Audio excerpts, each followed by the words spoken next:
हरिहर भगवान को वेदोक्त सत्य सनातन धर्म को मर्यादा पुरुषोत्तम भगवान श्री राम को राष्ट्रदेव पशुपतिनाथ भगवान को परम पावन हरिहर क्षेत्र में बसेर हामीहरू अध्यात्म रामायण जस्तो पावन ग्रन्थलाई श्रवण गरिरहेका छौं। यो नित्य स्वाध्यायलाई हामीहरूले सामाजिक सञ्जालमा पनि जोडेका छौं र देश विदेशमा बस्नुहुने जो भगवान श्रीरामका उपासक हुनुहुन्छ उहाँहरूलाई पनि यो लाभ मिलोस् भनेर हामीहरूले यसलाई फेसबुक तथा युट्युबमा पनि जोडेका छौं। हजुरहरू घरमा बसेर यसको आनन्द लिइराख्नु भएको छ, अहोभाव जनाइराख्नु भएको छ, आफ्ना जिज्ञासाहरू राखिराख्नु भएको छ। ती जिज्ञासालाई पनि समाधान गर्ने हामी प्रयासमा छौं र हजुरका जिज्ञासाहरूको पनि समाधान गरिरहेका छौं।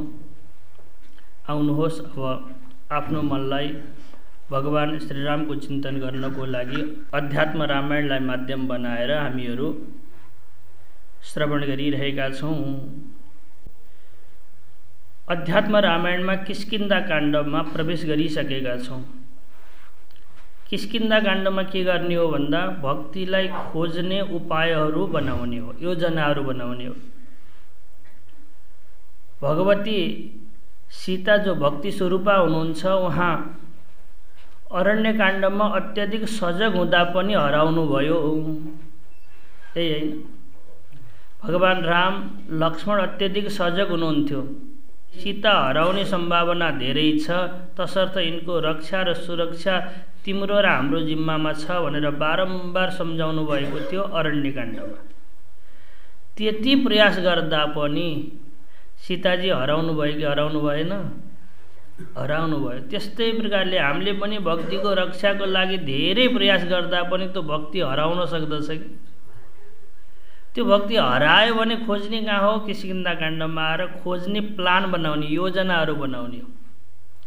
यहाँ बसेर हामीले भक्तिलाई खोज्ने योजनाहरू बनाउने अनि फेरि सुन्दरकाण्डतिर जान्छौँ हामीहरू कसरी भक्तिलाई खोज्ने यो तयारी गर्दै। आउनुहोस्, यही प्रसङ्गमा हामीहरूले हिजो चिन्तन गरेका थियौँ। भगवान श्रीरामले अनीति गरेका बालीलाई मार्नु भएको थियो। एउटा मात्रै तपाईले अपराध गर्नुभएको छ भने पनि क्षम्य छैन है भनेर परमात्माले यो उपदेश दिनुभएको थियो हिजो। हे बाली, तिमीमा सबै चिज छ, बलशाली छौ, तिमीसित मित्रता गरेको भए मैले छिटोमा छिटो सीतालाई प्राप्त गर्दथे, किनकि तिम्रो बसमा छ रावण। तिम्रो ताकत र तिम्रो सामर्थ्य देखेर उनी अचम्मित भएका छन्।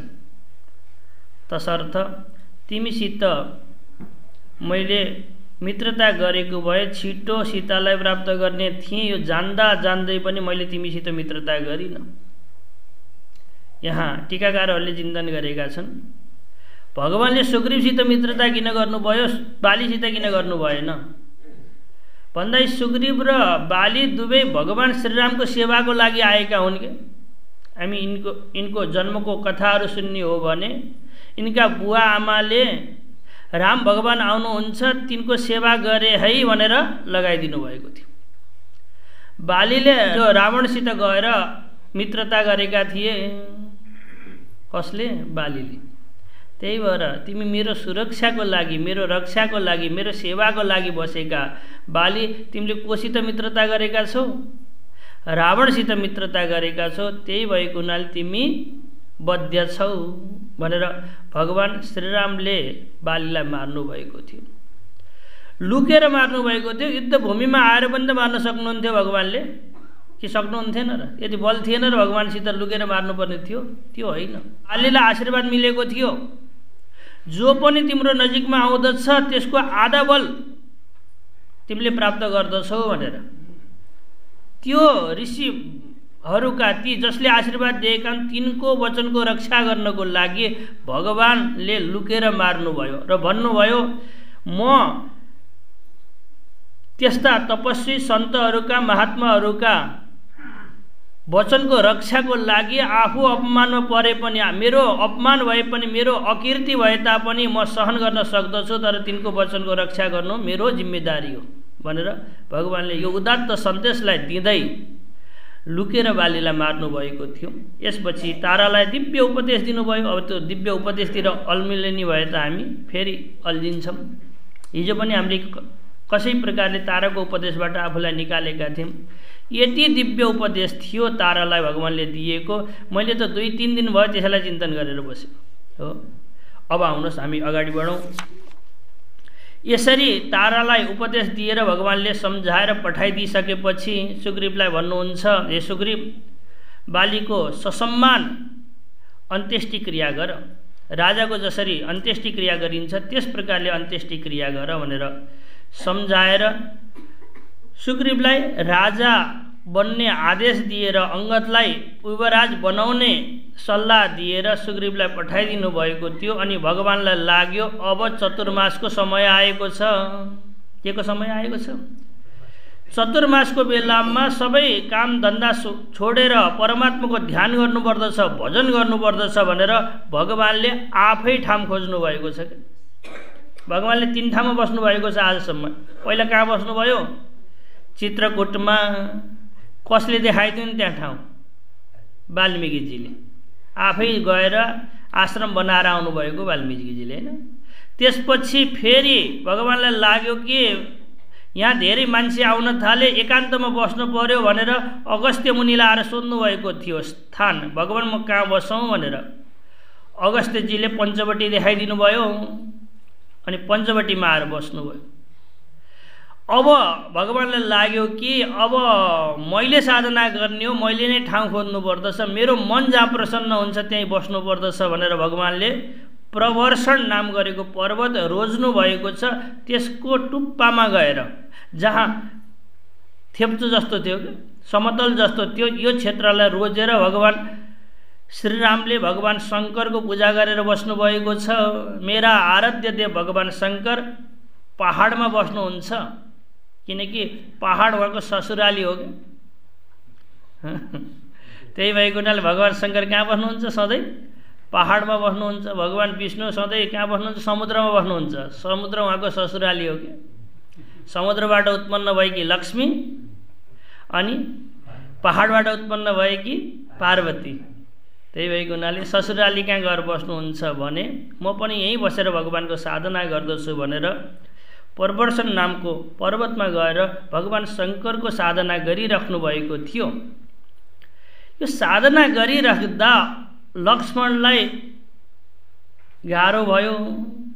के गाह्रो भयो भने यी महात्माहरूले, यी भगवानहरूले सधैँ उपदेश दिइदिन्छन् भने कर्म गर्नु हुँदैन, कर्मले डुबाउँदछ भन्दछन्, अनि आफूले रोकी लुकी कर्म गर्दछन्। महात्माहरूलाई माफ दिने हो भने पहिले के गर्छन् भने कर्मणा बध्यते जन्तु भनिहाल्छन्। कर्म नगर, कर्म गर्यौ भने फस्दछौ, तिमी दलदलमा छौ। संसार भनेको दलदल हो, जति हल्लिन्छ, जति कर्म गर्छौ त्यति डुब्दै जान्छौ भनेर दृष्टान्त दिन्छन्। दलदल होइन, बुझ्नुहुन्छ? त्यहाँ फसिएको छ भने सकेसम्म ग्यार्नुपर्छ, नहल्लिकन बस्नुपर्छ। त्यहाँ हल्लिदिनु भयो भने त अझै डुबिन्छ होइन। जति जति कर्म गर्नुहुन्छ त्यति त्यति डुबिन्छ भनेर महात्माहरूले प्रवचन गर्दछन्। यी ब्रह्माजीहरू, नारदहरूले उपदेश दिन्छन्, व्यासजीले उपदेश दिनुहुन्छ, अनि आफै के गर्नुहुन्छ? कर्म गर्नुहुन्छ।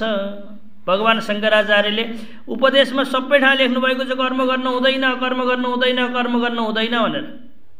अनि आफै के गर्नुहुन्छ? भक्तिभावका श्लोकहरू हेर्ने भने आफै बिहान बेलुका भगवान शङ्करको पूजा गरेर बस्नुहुन्छ। लक्ष्मणलाई लाग्यो के भइरहेको छ? कति मिठो पंक्ति। सौमित्री एकदा रामम एकान्ते ध्यान तत्पर।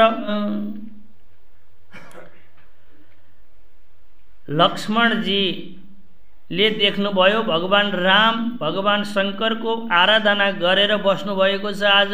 आज गएर सोध्नु पर्यो त्यो रहस्य भनेर विनयान्वित बनेर भक्ति भावसित आउनु भएर भगवान रामलाई सोध्नुहुन्छ।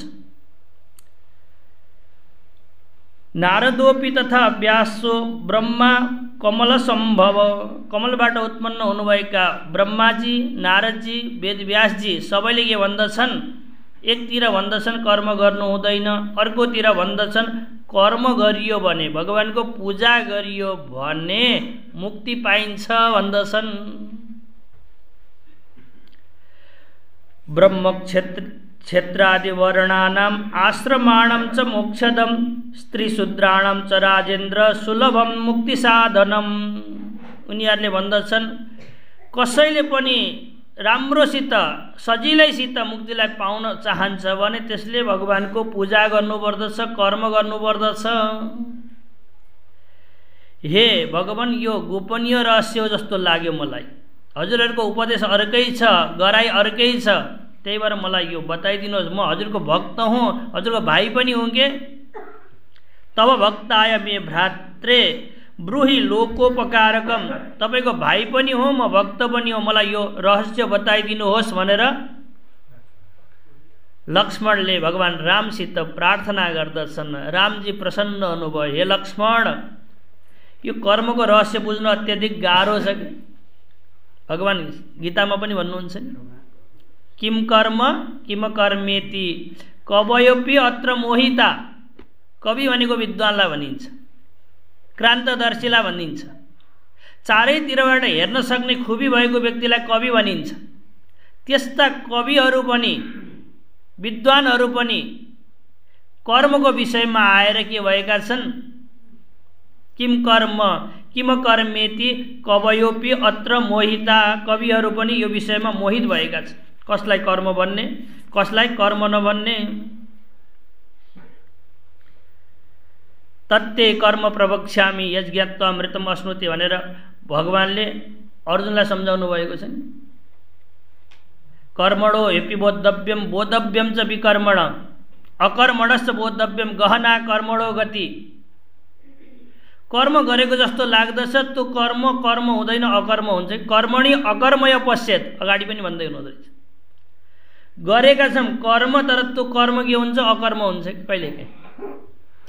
कहिलेकाहीँ अकर्म गरेका छौँ तर त्यो कर्म भइदिन्छ। पूजा गर्नुभएको छ तर अहङ्कार र फलाभिशक्ति छैन भने, फलको चाहना छैन भने त्यो कर्म पनि अकर्म हो के। बुझ्नुभयो? गाह्रो छ। भगवानले गीतामा खूब प्रयास गर्नुभएको छ। अर्जुनले अन्तिमसम्म नबुझेको भनेको यही कर्मको विषयमा हो कि। त्यही भएर 18 अध्यायमा गएर सोद्धछन्, सन्न्यासस्य महाबाहो तत्त्वमिच्छामि वेदितुम भन्दै। हे भगवान, यो कर्म छोड्ने हो कि होइन मैले बुझिनँ भनेर कहिले पनि भन्दछन्। 18 अध्यायमा गएर पनि भन्दछन्। भगवानले भन्नुहुन्छ कर्म छोड्ने हो कसैले भन्दछन्, कसैले काम्य कर्म छोड्ने हो भन्दछन्, कसैले के भन्दछन्। तर मैले भन्दछु यज्ञ दान तप कर्म न त्याज्यम कार्यम एव तत्।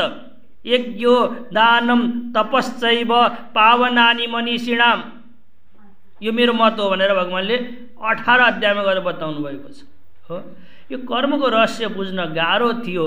हे लक्ष्मण, तिमीले सोध्यौ, म भन्दैछु, ल सुन भनेर भगवानले कर्मको रहस्य बताउँदै हुनुहुन्छ। मम पूजा विधानस्य नान्तोस्ति रघुनन्दन तथापि बक्षे संक्षेपात् यथावद् अनुपूर्वश। म तिमीलाई आज कर्म होइन क्रियायोगको बारेमा बताउँदैछु। एउटा हुन्छ क्रियायोग, एउटा हुन्छ कर्मयोग। के हिजो चिन्तन गरेका थिए। कर्मयोग कसलाई भन्ने? नचाहिकन गर्नुभएको छ भने त्यसलाई भनिन्छ कर्मयोग। त्यसमा जे गरे नि हुन्छ कि। फुल चढाए नि हुन्छ, फुल नभए पात चढाए नि हुन्छ, दुध नभए दुग्धाभावे पुष्पम समर्पयामी पनि भन्न पाइन्छ।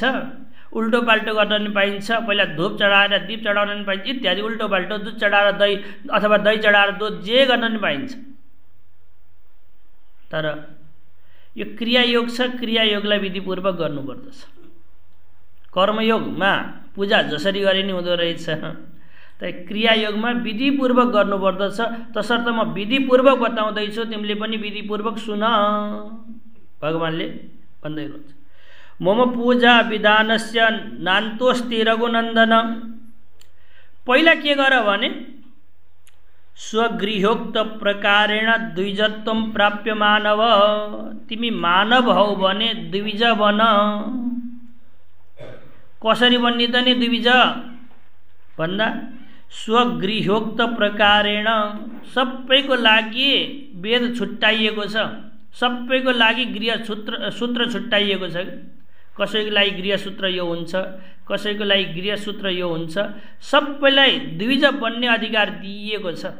द्विज भनेको दुईचोटि जन्मिएको व्यक्तिलाई द्विज भन्दछन्। द्विज भनेको दुईचोटि जन्मिएको।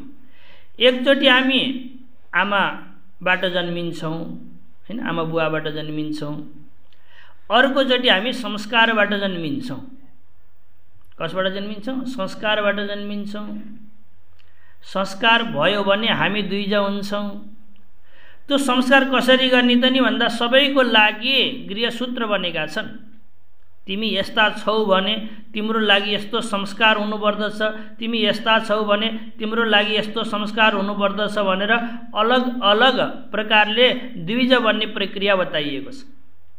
त्यही भएर पहिला तिमी द्विज बन। द्विज भनेको कोही पनि भन्न सक्छ कि ब्राह्मण मात्रै द्विज बन्छ होइन। उसले दुईचोटि संस्कार गरेको हुन्छ, त्यही भएर उसलाई द्विज भनिन्छ। अरूले गर्दैनन्, त्यही भएर द्विज भन्न सकिँदैन। तर द्विज सबै भन्न सक्दछन्। मानव हौ भने आफ्नो गृहसूत्रको अनुसार तिमी पहिला द्विज बन, अर्थात् गुरुभठा गएर आफूलाई संस्कृत गर, फेरि एकचोटि जन्म लिय के।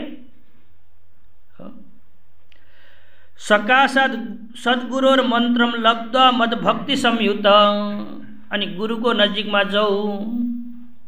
संस्कार भइसकेपछि अनि गुरुबाट मन्त्रलाई सुन।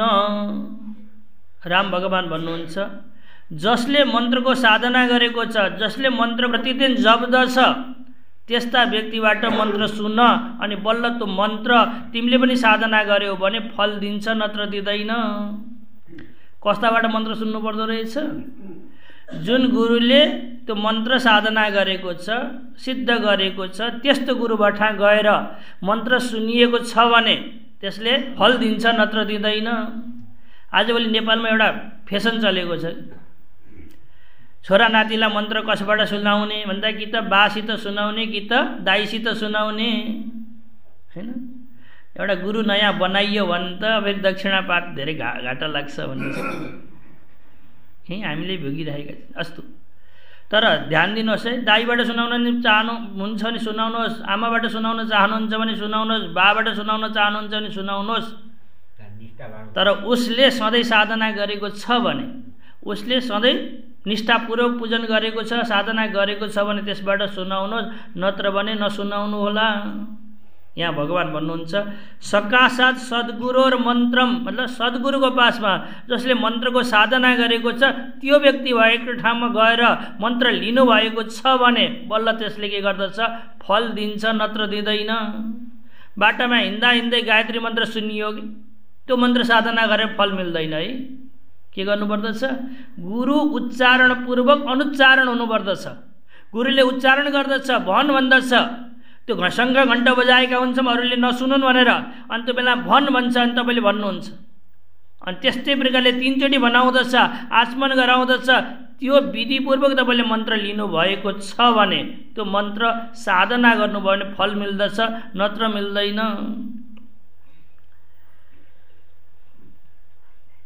तेन सन्दर्शित विधिर माम एवा राधेत सुधी, जस्तो गुरुले बताउनु भएको छ त्यस्तो प्रकारले मेरो पूजन गरोस्।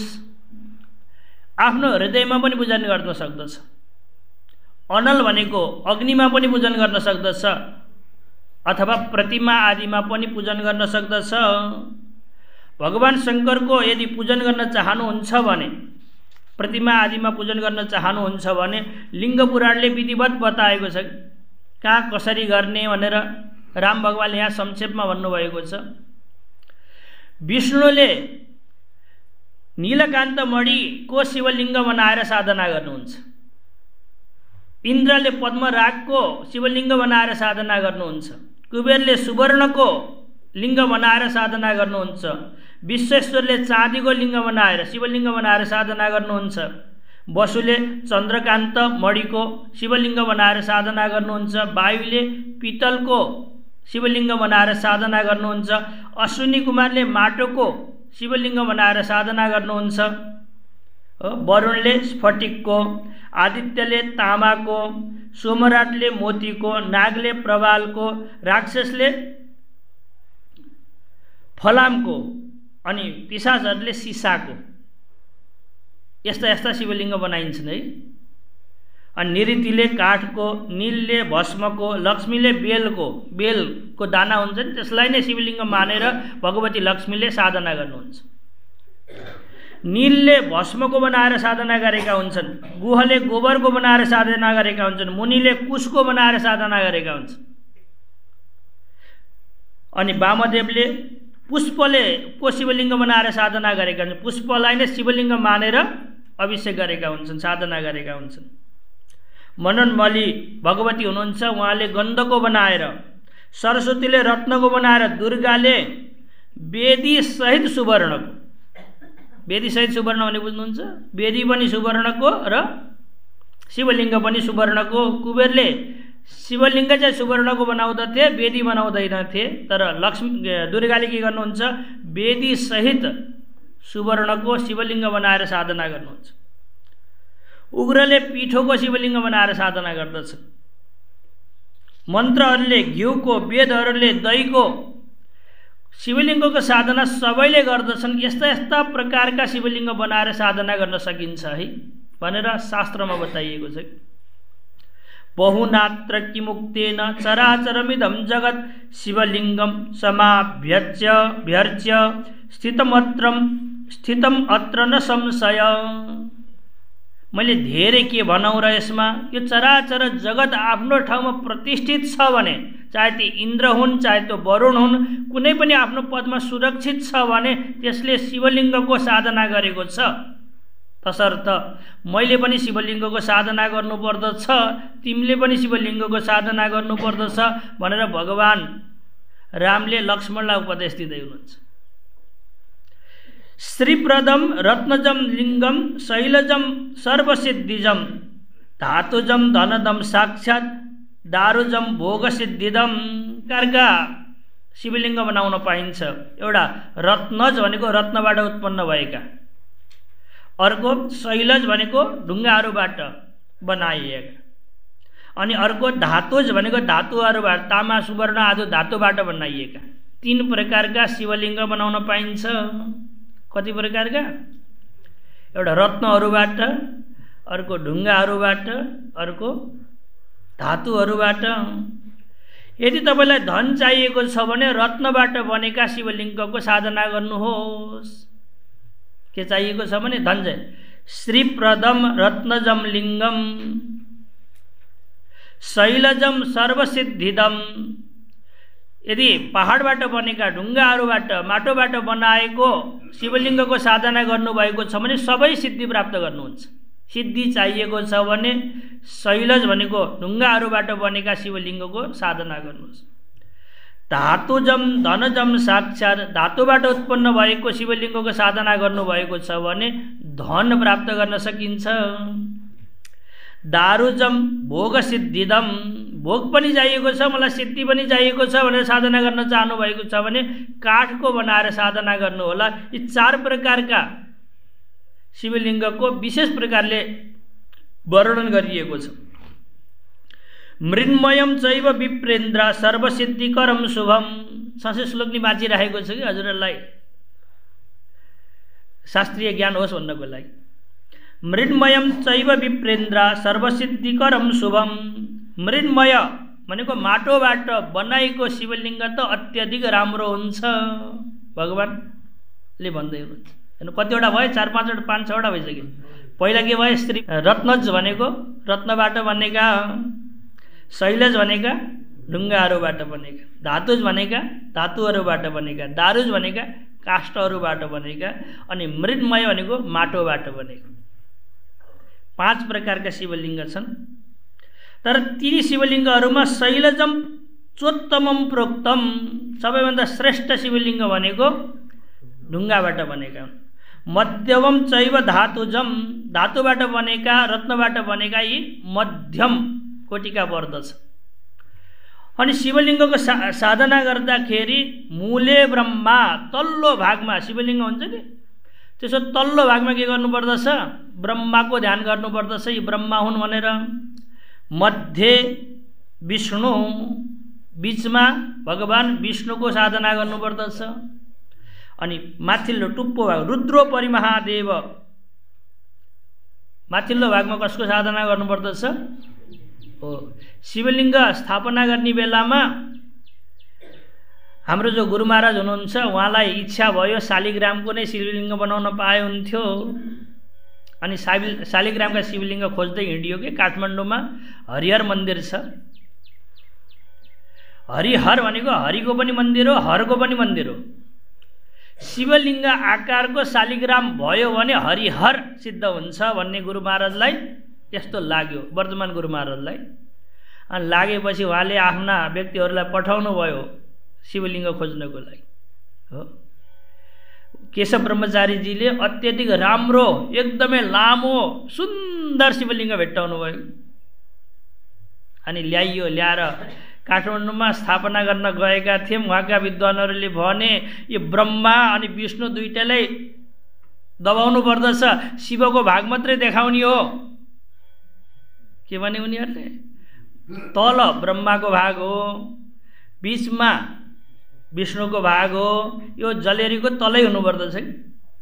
अनि कति भाग मात्रै देखाउनु पर्छ? शिवजीको भाग मात्रै देखाउनु पर्दछ भनेपछि त यति लामा शिवलिङ्ग भेटिएको थियो, सबै तल राख्नु पर्यो। थोरै अहिले शिवजीको भाग मात्रै, मतलब थोरै भन्दा नि, तर पनि लामै ठुलै छन्, विशाल छन्।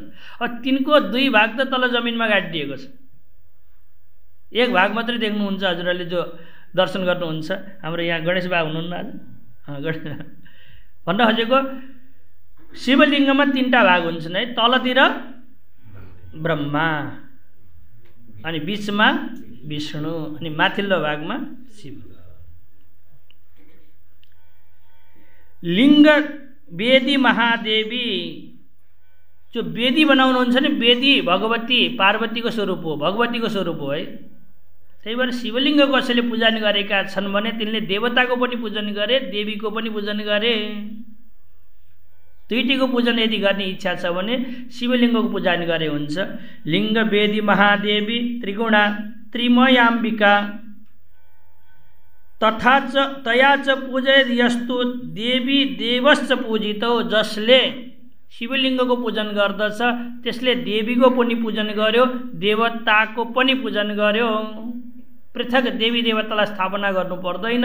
शिवलिङ्ग जुन मन्दिरमा छन् भने राख्नुभयो भने आफ्नो इच्छाले राख्नुहोस्, तर पृथक देवी देवता स्थापित गर्नु पर्दैन। गणेशको पूजन गर्न चाहनुभएको छ भने वेदीमा गर्नुहोस्, पार्वती इत्यादि देवीहरूको पूजन गर्न चाहनुभएको छ भने वेदीमा गर्नुहोस्, महादेवको पूजन गर्न चाहनुभएको छ भने शिवलिङ्गमा गर्नुहोस्।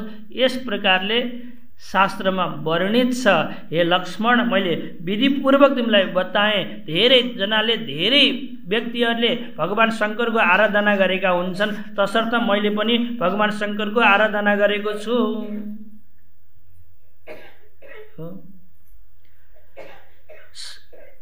यदि भगवान शङ्करको आराधना गर्न सकेनौ भने अथवा मिलेन भने विष्णुको आराधना गर्ने इच्छा छ भने शालिग्राम शिलायाम्बा, शालिग्राम शिलामा पूजयेत् माम, मेरो पूजन गर। अतन्द्रित, कुनै पनि आलस्य नराखिकन। तर पूजन गर्नुभन्दा पहिला स्नान गर्न जरुरी छ है। प्रातः स्नानं प्रकुर्वीत प्रथमं देह शुद्धये, देह शुद्ध बनाउनको लागि पहिला स्नान गर्न जरुरी छ। प्रातः स्नान भने बुझ्नुहुन्छ? बिहान नुहाउन जरुरी छ। के हुन्छ र ननुहाएर मनले पूजन गर्ने हो भन्छन्। ठिकै छ, हजुरको कुरा पनि ठिक छ, तर शास्त्रीय विधि छ, बाहिर शुद्ध नबनाइकन भित्र शुद्ध बनाउन सकिँदैन। त्यही भएर बाहिर पनि शुद्ध गराउनु पर्छ। बाह्य शौचेन युक्त तथा चाभ्यन्तरम चरेत, बाहिरको शुद्धि गरेपछि बल्ल भित्रको शुद्धिको लागि बसोस्, पवित्र कपडाहरू लगाओस्, आफू पुरै अनि स्नान गर्दाखेरि ध्यान दिनुपर्छ। आग्नेयम वारुणम ब्राह्मम कर्तव्यम शिव पूजकै। अरूले गरून् नगरून् तर शिवजीको पूजा गर्ने व्यक्तिले त 3 प्रकारको स्नान गर्नुपर्दछ बिहान। कुन कुन स्नान भन्दा आग्नेयम भने अग्निबाट उत्पन्न भएको भस्महरू लगाएर, माटोहरू लगाएर के साबनहरू लगाएर भन्छ नि आजभोलिको भाषामा। वारुणम जलले, ब्राह्मम मतलब मन्त्र बोल्दै, हाम्रा मन्त्र छन् नि गङ्गे च यमुनी इत्यादि प्रकारका आफ्ना आफ्ना मन्त्र छन्, त्यही भएर म आफ्नो मन्त्र भन्दिनँ। त्यो मन्त्र पनि गुनगुनाउनु पर्दछ। अनि माटो आदि खरानी आदि लगाएर अनि जलसित नुहाउनु भयो भने बल्ल तपाईँलाई शिव पूजक हो भनिन्छ, नत्र भनिँदैन। शिव पूजकले कस्तो पूजा गर्नु, कसरी स्नान गर्नुपर्दो रहेछ? आग्नेयम वारुणम ब्राह्मम कर्तव्यम शिव पूजकै। शिव पूजक व्यक्तिले 3 प्रकारको स्नान गर्नुपर्दछ। होइन कपाल नभिजाए नि हुन्छ होला, टाउको नभिजाए पनि हुन्छ होला भन्दछन् कि कतिपयले। हाम्रो कपाल लामो छ, भिजाउने भने बर्बाद हुन्छ भनेर कसैले कपाल भिजाउँदैनन्। होइन, यहाँ भनिएको छ आदेहान्तम, पुरै शरीर स्नान गर्नुपर्दछ। मृदालेप्य, पुरै शरीरमा माटो लगाएर अथवा जो शुद्ध गर्ने सामग्री छ त्यो लगाएर, पिना आदि लगाएर जो पनि छ। तीर्थ तोयेषु सर्वदा, तीर्थको जलमा गएर स्नान गर्नुहोस्। यदि तीर्थको जल पाइन्न भने आफूले आफ्नै बाल्टीमा पनि थोरै तीर्थको जल मिलाएर स्नान गर्नुहोस् यदि भगवान शङ्करको पूजा गर्न चाहनुहुन्छ। स्नानम विधानत सम्यक पश्चात आभ्यन्तरम चरेत, बाहिरी स्नान राम्रोसित गरेर मात्रै भित्र मन पवित्र गर्नको लागि बस्नुहोला। यसरी शिव पूजा गर्नको लागि कसरी स्नान गर्नुपर्दछ यसको पनि यहाँ वर्णन गरियो।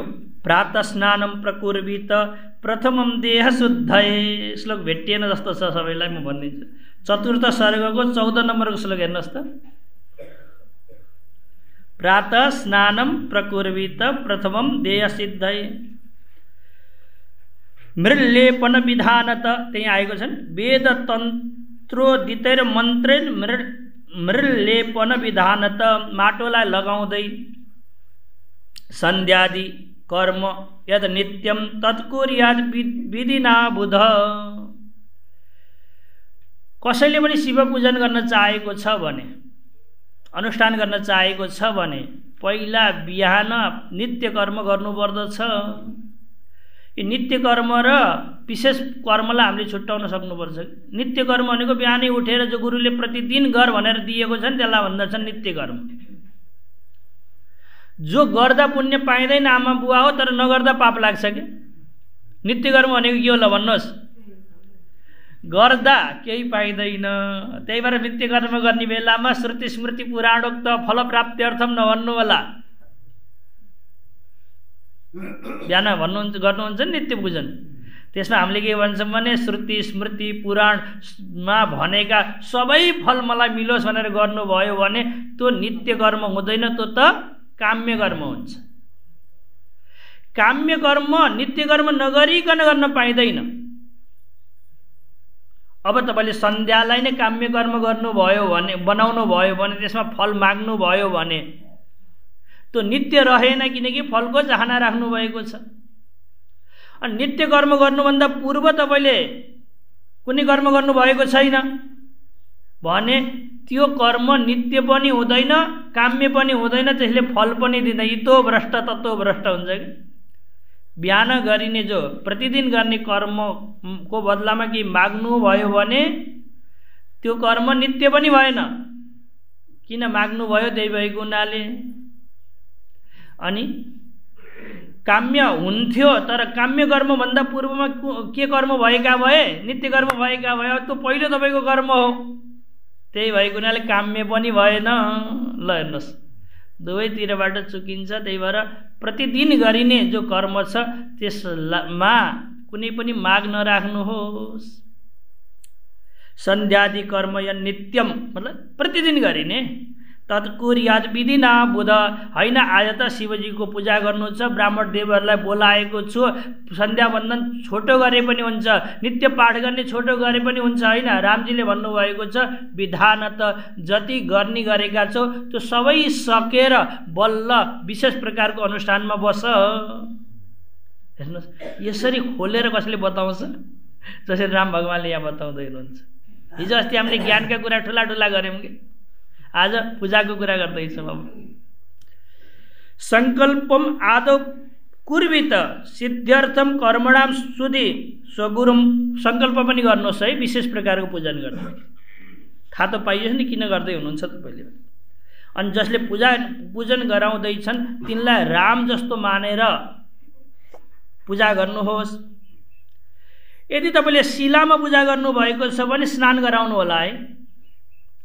फोटोमा पूजा गर्नुभएको छ भने प्रमार्जन भनेको कपडाले पुछे हुन्छ, स्नान गराउनु पर्दैन। बुझ्नुभयो? शिलायाम स्नपनम कुर्यात् प्रतिमासु प्रमार्जनम। 17 नम्बर श्लोक। जगन्नाथ भगवान हुनुहुन्छ नि उडिसामा, उहाँलाई स्नान कसरी गराउँछन् भने काठको जगन्नाथ भगवान हुनुहुन्छ के अरे। अब त्यहाँ पानीले स्नान गराउने भने त के हो के हुन थाल्दछ। अनि यता भगवान जगन्नाथको मूर्ति छ, यतापट्टि दर्पण छ कि दर्पण भनेको सिसा ऐना। त्यो ऐनामा भगवानको छाया परेको हुन्छ अनि त्यो ऐनामा स्नान गराउँछन्। बुझ्नुभयो? यो ज्येष्ठ पूर्णिमा आउँछ नि त्यसलाई स्नान पूर्णिमा भन्छन् उनीहरूले, देव स्नान पूर्णिमा भन्छन्।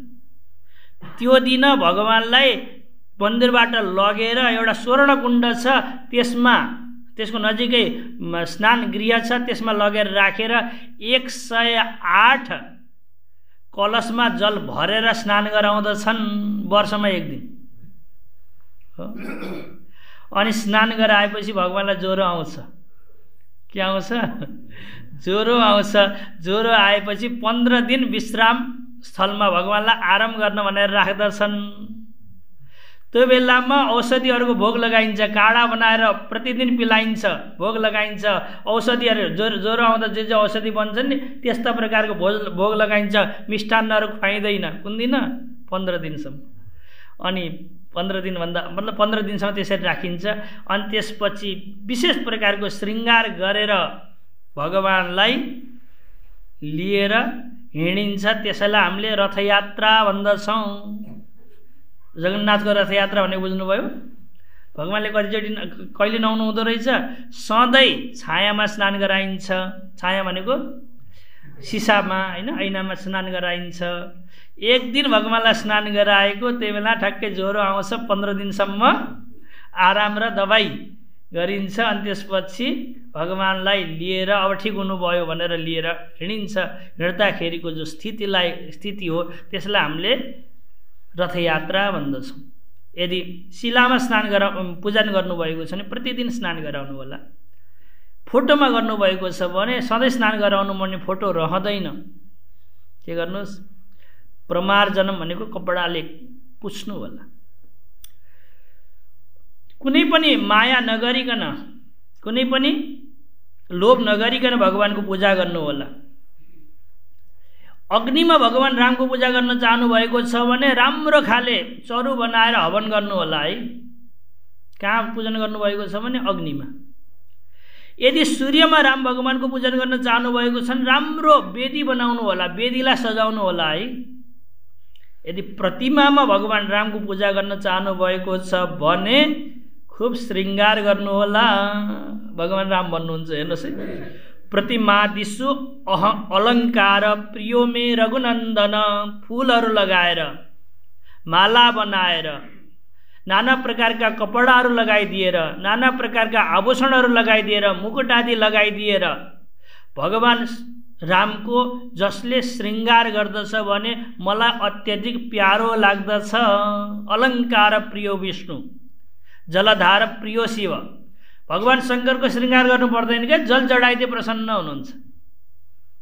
अनि भगवान विष्णुको पूजा गर्न चाहनुभएको छ, रामको पूजा गर्न चाहनुभएको छ भने अलङ्कार प्रिय हुनुहुन्छ, जति सजाउनुहुन्छ फुलमालाद्वारा त्यति राम प्रसन्न हुनुहुन्छ। हैन, कस्तो मिठो पंक्ति। प्रतिमा दिशु अलङ्कार प्रियो मे रघुनन्दन, हे लक्ष्मण मेरो प्रतिमामा पूजन गरेका छौ भने खूब श्रृङ्गार गर है। भक्तेनोपहृतं प्रीत्यै श्रद्धया मम वार्यपि, केही छैन भने पानीले मात्रै भने नि पूजन गर के। पुष्पम समर्पयामी भनेर जल चढाऊ, धूपम समर्पयामी भनेर जल चढाऊ, केही छैन भने बारी भनेको जलले पनि भक्तिपूर्वक तिमीले पूजन गरेका छौ भने त्यसले मलाई प्रसन्न राख्दछ। प्रीत्यै भनेको मेरो प्रसन्नताको लागि हुनेछ। जसले भक्तिपूर्वक पानीले मात्रै मेरो पूजन गरेको छ भने पनि म प्रसन्न हुन्छु भने किम पुनर्भक्ष्यम भोज्यादि गन्धपुष्पाक्षतादिकम पूजा द्रव्याणि सर्वाणि सम्पाद्यैवं समारभेत्। राम भगवान भन्नुहुन्छ पानीबाटै म यति प्रसन्न हुन्छु भने जस कसले फुलमाला आदिको व्यवस्था गरेर पूजा गर्दछ भने कति प्रसन्न हुन्छु होला। रामजीले एउटा इशारा के गर्नुभएको छ भने सबै सामग्रीलाई ल्याएर पहिला राख्नुहोस् अनि बल्ल पूजा गर्न बस्नु होला है। फुल सक्यो भनेर बगैँचातिर दुगुर्नु भयो, भोग सकियो, भोग रहन्छ आज भनेर भान्सातिर दुगुर्नु भयो भने त्यो पूजा राम्रो मान्दिन। हेर्नुहोस् त यहाँ पूजा द्रव्याणि सर्वाणि सम्पाद्य मतलब पूजा द्रव्यहरू सबै राखेर यज्ञ गरिन्छ नि। यज्ञ गर्दाखेरि ती यज्ञमा ल्याएका सामग्रीहरूलाई ब्राह्मणहरूले जलद्वारा मन्त्र बोल्दै पवित्र बनाउँदछन् अनि बल्ल पूजा गर्न बस्नु पर्दछ। अब यसको मतलब के भयो भने पहिला पूजा सामग्री ल्याउनु पर्यो अनि बल्ल जलसेचन हुन्छ अनि बल्ल के हुन्छ पूजा ती चढाउन लागेको हुन्छ, नत्र हुँदैन। त्यतिले पनि अझै हुँदैन। यो यजमानकी जो पत्नी छन् नि उनले आएर दृष्टिले हेर्नुपर्छ कि आँखाले, उनले आँखाले हेरिन् भने ती पवित्र भए अब पूजा गर्न लायक छ, नत्र छैन। चरु आदि जो बनाउँदछन् उनले धोएर बनाउँदछन्, शुद्धसित बनाउँदछन्, बनाएपछि पनि ब्राह्मणले आएर मन्त्र बोलेर जलहरू छर्केर त्यसलाई हव्य बनाउँदछन्, मतलब हवन यज्ञ बनाउँदछन्। त्यतिले पनि पुगेन भने यजमानकी पत्नीलाई भनिन्छ चरु हेर्नुहोस्, तपाईँले हेर्नुभयो भने अब यो पवित्र हुन्छ, पवित्र भयो भने हव्य हुन्छ, मतलब हवन गर्न योग्य हुन्छ भनेको। यसको मतलब के हो भने अब यजमानकी पत्नीले हेरिन् भने सबै ठिक ठिक हेर्छन् कि तिल कति हुनुपर्ने हो, जौ कति हुनुपर्ने हो, उनी भक्ति भावमा हुन्छन्, त्यही भएको हुनाले उनले त्यो पनि हेर्दछन्। एउटा कुरो त्यो पनि भयो। त्यही भएर संस्कारको लागि यो विधान बनाइएको छ। त्यस्तै प्रकारले पूजा द्रव्यहरू सबै राखेर आँखाले हेर्नु भएको छ भने अब ती हव्य भए, अब त्यो बेला तपाईँले हेर्नु भएन पछि बनाएर ल्याउनु भयो भने त्यो चढाउन त्यति लायक हुँदैन है। त्यही भएर राम भगवान भन्नुहुन्छ पूजा द्रव्याणि सर्वाणि सम्पाद्य, नजिकै राखेर एवं यस प्रकारले अब बल्ल पूजा गर्न बस्नुहोस्। अनि बस्ने कसरी त नि भन्दा चैलाजिन कुशम सम्यक आसनम परिकल्पयेत्। कस्तो आसन बनाउनु पर्दछ भगवान राम भन्दै हुनुहुन्छ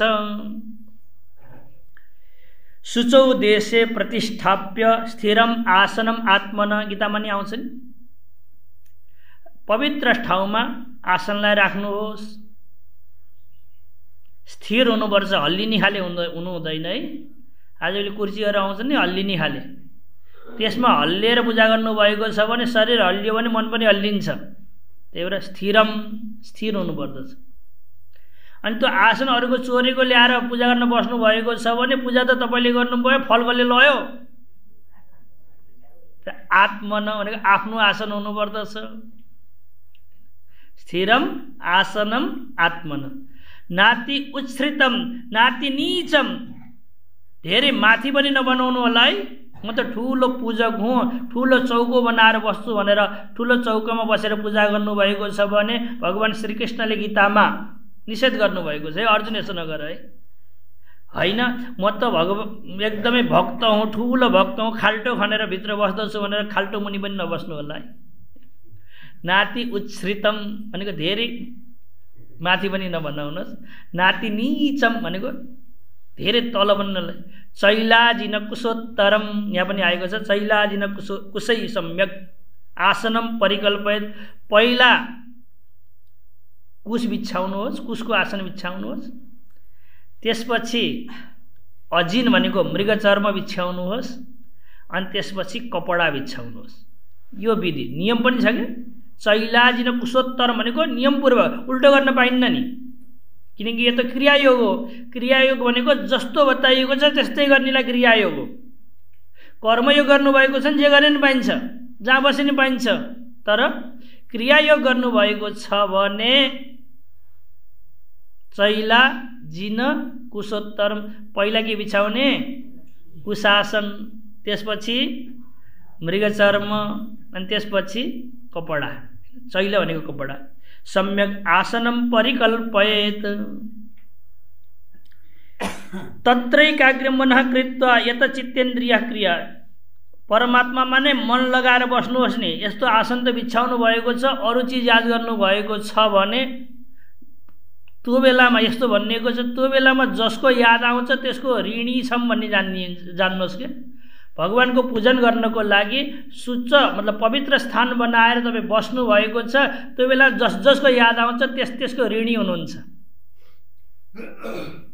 छोरो याद आयो भने छोरको ऋणी हुनुहुन्छ, जेको याद आउँछ, मैले के भनौँ यहाँ, त्यो ऋणलाई राम्रोसित चुक्ता गरेर बस्नु भएको छ भने त्यो बेलामा याद आउँथेन नि, त्यो बेलामा याद आएका छन् भने तिनका ऋणी हुनुहुन्छ भन्ने जान्नुहोस्। भन्न खोजेको कसैको पनि याद नगर्नुहोस्। तत्रोपविश्य देवस्य सन्मुखे शुद्ध मानस, भगवानको नजिक अगाडितिर शुद्ध भाव राखेर बस्नुहोस्। ततो न्यासम प्रकुर्वित, न्यास गर्नुहोला, करन्यास, अङ्गन्यास, हृदयादि न्यास प्रसिद्ध छन्। गुरुलाई सोधेर कसरी गर्नुपर्दछ करन्यास, कसरी गर्नुपर्दछ अङ्गन्यास, कसरी गर्नुपर्दछ हृदयादि न्यास, हृदयाय नमः शिरसे इत्यादि गर्छन् नि, यी न्यासहरू पनि गर्नु होला। अनि केशवाय नमः, नारायण नमः, माधवाय नमः भनेर आचमन गर्नुहोस्। केशवाय नमः स्वाहा, अब यहाँ लेखेको छ भन्न पाइयो नि, केशवादि ततः कुर्यात, केशवाय नमः स्वाहा, नारायणाय नमः स्वाहा, माधवाय नमः स्वाहा भन्दै स्वाहा गर्दै जलपान गर्नु होला। अनि गोविन्दाय नमो नमः भनेर हात धोइदिनु होला। प्रतिमादो अपि तथा कुर्यात नित्यम अतन्द्रित, जसरी आफ्नो शरीरमा न्यास गर्नुभएको छ त्यस्तै प्रकारले प्रतिमामा पनि गर्नुपर्छ कि। यहाँ प्रतिमाका पनि पाउ आदि श्री चरणहरू छन्, तिनमा पनि मन्त्रपूर्वक छुनु पर्दछ।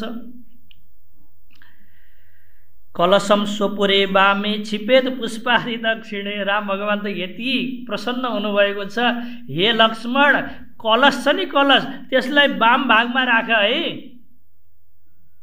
अनि पुष्पादि जो छ नि त्यसलाई दायाँतिर राख है। अनि अर्घ्य पात्र प्रदानार्थम मधुपर्कार्थमेव च तथैवाच समनार्थम च न्यासेत पात्र चतुष्टयम, चारवटा भाँडा राख है पनि भन्नुभएको छ। न्यासेत पात्रम चतुष्टयम कति विधिवत बताउनु भएको छ भने आचमन गर्नलाई एउटा भाँडो चाहियो नि, मधुपर्क समर्पण गर्नको लागि चाहियो नि, एउटा अर्घ्यको लागि चाहियो नि, एउटा पाद्यको लागि चाहियो नि, त्यही भएर चारवटा भाँडा पनि राख है। ध्याए, त्यसपछि ध्यान गर्नुहोस्। अनि सक्नुहुन्छ भने, अब यहाँ पद्यसह चिन्तन नगरेर भावार्थ चिन्तन गर्छु, सक्नुहुन्छ भने वेद मन्त्र बोल्दै परमात्माको ध्यान गर्नुहोस्, आह्वान गर्नुहोस्। सबै षोडशोपचार पूजा गर्नु छ वेदका मन्त्र, तर वेदका मन्त्र बोल्दाखेरि डर लाग्दछ, हामीलाई पनि डर लाग्दछ। उदात्त अनुदात्त स्वरूप बिग्रियो भने पनि, रस्व दीर्घ बिग्रियो भने पनि त्यसले फल दिँदैन, अफल दिन्छ, त्यही भएर डर लाग्दछ। हामीले पनि वेद मन्त्र पढ्दै चढाउँदैनौँ, तन्त्रोक्त मन्त्र पढ्दछौँ, त्यसमा अलिअलि अशुद्ध भए पनि परमात्माले हेर्नु हुँदैन। वेदका मन्त्र हुनु भने त शुद्ध हुन सक्नुपर्दछ। 18 प्रकारका हुन्छन्, कति प्रकार, एउटा 18 प्रकारले उच्चार गर्न सक्नु पर्यो। सकिएन भने वेद पढ्नेले यसो गर्छन्, हात हल्लाएको देख्नु भएको छ, किन हल्लाएका हुन् भने यो उदात्त हो, मैले उच्चारण गर्न सकेको छैन, यो चाहिँ उदात्त हो भनेर चाहिँ माथि लान्छन् कि। अनि यो चाहिँ अनुदात्त हो, मैले बोल्न सकेको छैन, तर यो अनुदात्त हो भने तल लगेको, अनि बिचमा राखेको स्वरित हो। अनि यताउता सबै धेरै गर्छन्, कहिले यसो गर्छन्, कहिले यस्तो गर्छन्, कहिले यसो गर्छन्। प्लुत्त उच्चारण गर्न सक्नबाट महा असी भन्छन्। त्यो किन गरेका हुन् भने त्यत्रो लामो उच्चारण गर्नुपर्ने थियो, मैले सकिनँ, मेरो सासै रोकिन्छ बिचमै, त्यही भएर यसो यसो यसो यसो गर्छन्। त्यो गरेको किन हो भने त्यो वेदका मन्त्र शुद्ध हुन् भन्नको लागि हो। त्यति गाह्रो छ कि वेदका मन्त्र बोल्नलाई, हामीलाई त डर लाग्छ आमा बुवा हो। त्यही भएर सकिँदैन भने तन्त्रोक्त मन्त्र भनेको अरू श्लोकहरू छन्, गद्यहरू छन्, तिनीहरूबाट चढाउनु होला। त्यो पनि जानिएन भने माल्यादिनी, सुगन्धिनी, मालद्यानी, प्रभु इत्यादि प्रकारका मन्त्रहरू छन् नि, तिनीबाट चढाउनु होला। त्योबाट पनि सकिएन भने श्री रामाय नमः पुष्पम समर्पयामी, श्री रामाय नमः अर्घ्यम समर्पयामी, जति पनि जे समर्पण गर्नुपर्ने छ यो श्री रामाय नमः भन्दै समर्पण गर्नु होला। रामजीको पूजन गर्न बस्नु भएको छ, शिवजीको पूजा गर्न बस्नु भएको छ भने श्री शिवाय नमः पुष्पम समर्पयामी भन्दै यसरी 16 पूजा हुनुपर्दछ। कति प्रकारका? 16 प्रकारको पूजा हुनुपर्दछ। 16 प्रकारको पूजन गर्दाखेरि आवाहनार्थे पहिला भगवानलाई बोलाउनु पर्यो। हे भगवान आइदिनुहोस् भनेर मन्त्र बोल्नु। श्री रामाय नमः आवाहनार्थे, आवाहन गर्नको लागि हजुरलाई बोलाउँदैछु, त्यही भएर म अक्षता समर्पण गर्दैछु। आजभोलि बोलाउनु पर्ने सुपारी दिन्छन्, सुपारी दिने भने बुझ्नुहुन्छ? आउनु होला है, विवाहमा, छोरोको विवाहमा, छोरीको विवाहमा। त्यस्तै प्रकारले भगवानलाई के चढाउनुहोस्? अक्षता चढाउनुहोस्। के को लागि? आसनार्थे पुष्पाणि समर्पयामी, आसन दिनको लागि दोस्रोमा पुष्पहरू समर्पण गरिदिनुहोस्। हे भगवान यो पुष्पमा आएर बसिदिनु होला, हजुरलाई आसनको लागि पुष्प समर्पण गरिरहेको छु। अनि पादयो पाद्यमन्य आउँछ कि त्यो चाहिँ कहाँ चढाउनु होला भने चरणारविन्दमा, मतलब पाउमा चढाउनु होला। अब मूर्ति छ भने भगवानको शङ्करको पूजा गर्नुभएको छ भने तलतिर के यहाँतिर पाउ छ होला भनेर चढाउनुहोस्। पादयो पाद्यम समर्पयामी। अनि अर्घ्य चढाउने बेलामा हस्तयो अर्घ्यम समर्पयामी। अनि आचमन्य हातको कल्पना गर्नुहोस्, यता दायाँ बायाँ र त्यो दायाँ बायाँमा के चढाउनुहोस्? अर्घ्य चढाउनुहोस्। अनि मुखे आचमनियम, जल चढाउने बेला खुट्टातिर चढाइदिनु भने बर्बाद हुन्छ कि। आचमनियम मतलब जल पानी पिउनको लागि दिँदै हुनुहुन्छ, कहाँ चढाउनु होला? मुखे आचमनियम। यति काम गरिसकेपछि 6 नम्बरमा सर्वाङ्गे स्नानम भनेको अब धेरै जल चढाउनु होला। आचमनियम चढाउँदा थोरै जल चढाउनु होला आचमनीले। अब सर्वाङ्गे भनेपछि पुरै भाँडो उठाएर कलशले पुरै स्नान गराइदिनु होला। त्यसपछि सक्नुहुन्छ भने पञ्चामृत स्नानम, दुध, दही, घिउ, मह र शर्कराले स्नान गराउनुहोस्। अनि त्यसपछि वस्त्र चढाएपछि उपवस्त्र चढाउन नभुल्नु होला है। 2टा कपडा चाहिन्छ नि, एउटा तल लगाउने, एउटा माथि लगाउने चाहियो। त्यही भएर एउटा तल लगाउनको लागि वस्त्रम अनि माथि लगाउनको लागि उपवस्त्रम। त्यसपछि यज्ञोपवीतम, अनि गन्ध, अक्षता, पुष्प, धूप, दीप, नैवेद्य, ताम्बूल, दक्षिणा, आरती, मन्त्र पुष्पाञ्जली, प्रदक्षिणा, नमस्कार अनि क्षमा आराधना गर्नु होला। यसरी पूजा गर्नुपर्दछ यदि मलाई प्रसन्न बनाउन चाहेका छौ। श्रद्धयो पहरेत नित्यम श्रद्धा भुक अहम ईश्वर।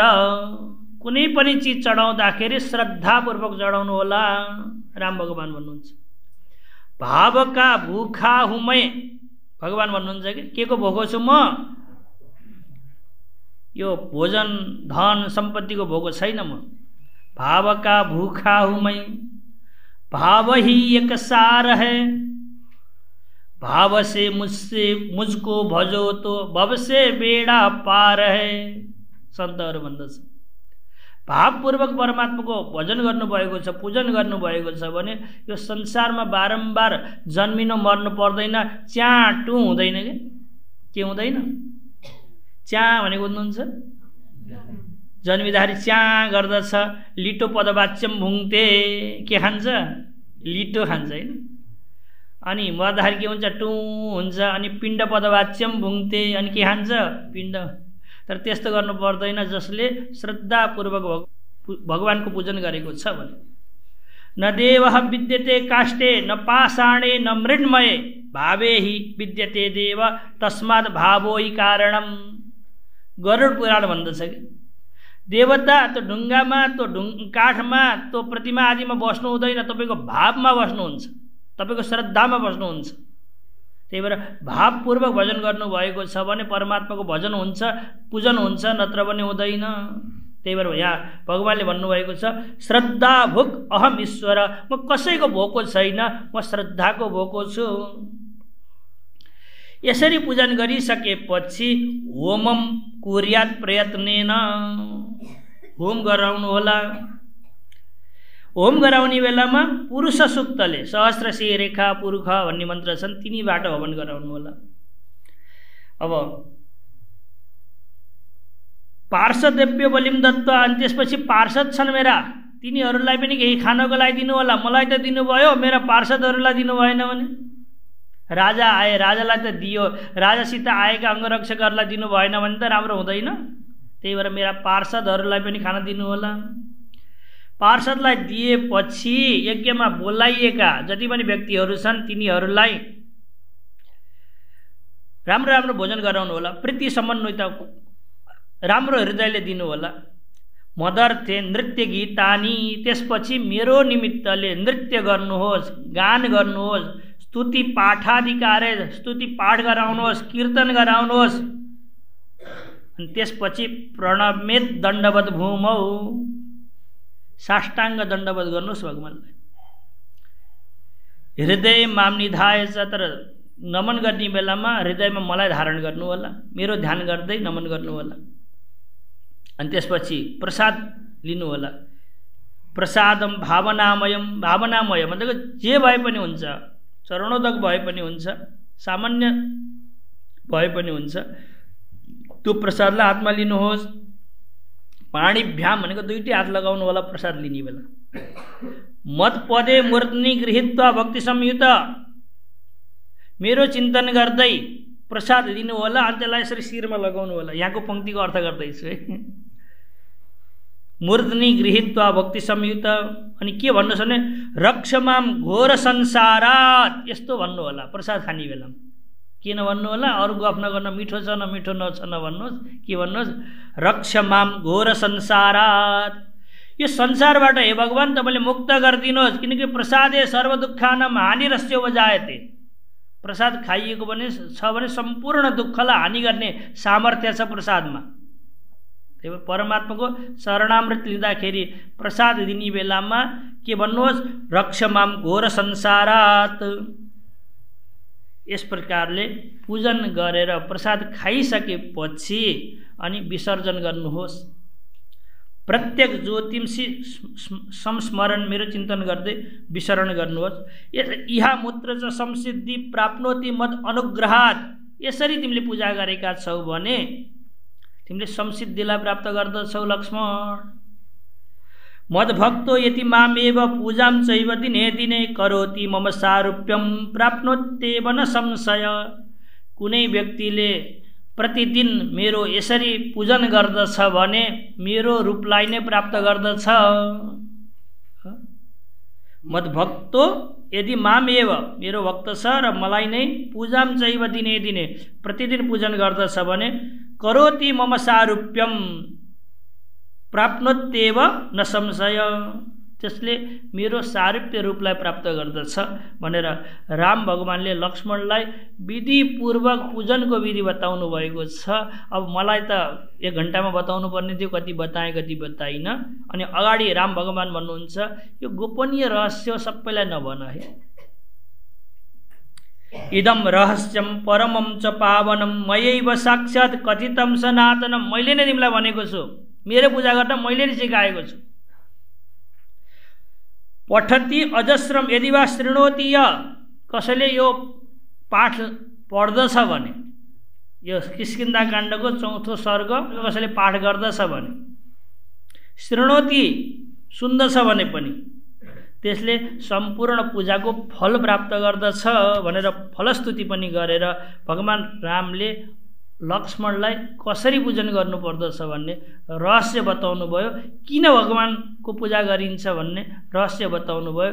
बताइसकेपछि राम भगवानलाई लाग्यो गल्ती भयो, सीताको हरण भएपछि रुनु पर्ने हो नि, रुनै छोडेर ज्ञानको उपदेशको पो दिए रहेछ मैले त।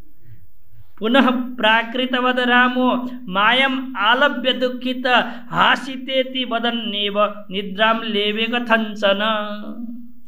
पुनः फेरि राम भगवानले उपदेश दिइसकेपछि प्राकृतवद भनेको सामान्य व्यक्ति चाहिँ, राम भनेको भगवान श्री राम, मायाम आलभ्य दुःखित मायालाई स्वीकार गरेर दुखी भएर रुँदै हाँसिते, हे सीता तिमी कहाँ छौ, मलाई थाहा छ तिमीले मलाई कति प्रेम गर्दछौ भन्ने, म बिना तिम्रो स्थिति के भएको होला यो कसैले जान्दैनन्। यी देव असुर गन्धर्व पिशाच कसैले जानेका छैनन्, मैले जानेको छु। किनकि एकछिन पनि म देखिनँ भने तिमी कसरी विह्वल हुन्थ्यौ यो मलाई थाहा छ भनेर भगवान रामले सीताको चिन्तन गर्दै, सीता मेरो बिना कसरी जीवित छन् होला, मरिन होला, राक्षसहरूले खायो होलान् भनेर भगवान रामले हासितेति वदन एव निद्राम लेवे कथञ्चन, रातभरि निद्रा लिनु भएन, रातभरि हाँसिते हाँसिते भन्नुहुन्छ। लक्ष्मणले गएर सम्झाउनुहुन्छ, हे दाइ यसो नगर्नुहोस् न। रामजी भन्नुहुन्छ, हे लक्ष्मण तिमीलाई के थाहा छ, सीताजीले मसित कति प्रेम गर्दछिन्, मलाई देखिनन् भने, देखेकी छैनन् भने कति आत्तेकी छन् होला, उनी सुतेकी छैनन् भने म कसरी सुत्न सक्छु भनेर भगवान राम फेरि विह्वल गरेर रुन थाल्नु भएको छ। अब हनुमानजीलाई लाग्दछ यी सुग्रीव केही दिनको लागि आएका थिए, मतलब राजा बनेका थिए, राजा बनेपछि रामजीलाई भुले हैन, सीता खोज्नको लागि प्रतिज्ञा गरेथे। करोमिति प्रतिज्ञाय, मैले खोजिदिन्छु भनेर प्रतिज्ञा गरेर, हे सुग्रीव तिमीले सीता खोज्ने कार्यमा रामजीलाई सहयोग गरेनौ भने जसले बाली मारिएको थियो त्यस्तै प्रकारले तिमी पनि मर्नेछौ। उठ अब जाग, धेरै भोगमा मस्त नबन भनेर शीघ्रम गुरु, छिटो गर भनेर हनुमानजीले कसलाई उठाउनु भएको छ, सुग्रीवलाई जगाउनु भएको छ। लक्ष्मणलाई भन्नुहुन्छ रामले, हे लक्ष्मण सुग्रीवले त पटक्कै भुल्यो है, एकचोटि पनि मिल्न आएन है त मान्छे त, यहाँ बस्दछु भनेर देखाएको पनि थिएँ मैले, यो प्रवर्षण पर्वतको माथि बस्दछु भनेर भनेको पनि थिएँ, किन भनेको थिएँ भने कहिले आउँछ कि मिल्न भनेर, एकचोटि पनि आयो